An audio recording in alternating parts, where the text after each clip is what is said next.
今仔继续来到云林那内，早年水利设施较无发达，民众会用竹仔来做人仔阁，伫内底放石头用来榨水。但是这项传统技艺慢慢放袂记哩咯。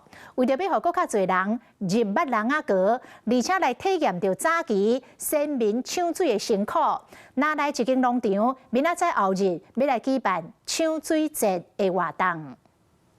将竹仔破开烧好势，再搁用烟线绑好红。社会时大滴制作这项物件，就是早期民众用来冻水的人仔阁。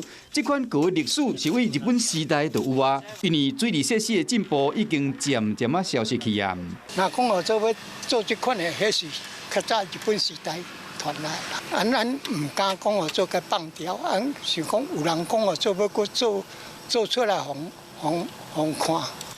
那来乡伫罗水溪入去云林县的水头，伫个早年水利设施较无完善的时，先民会伫这个人仔阁内底放石头，甲放入溪水中改变水路。有时拄着风雨较大的时，这个阁会互水流去。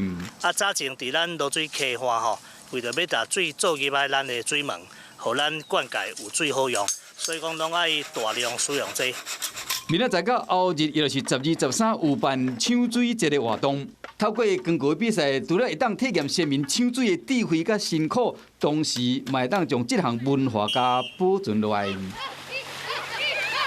Hello， 我是雷亚，想要抢先掌握最及时的新闻资讯吗？赶快订阅、按赞、开启小铃铛，锁定华视新闻 YouTube 频道。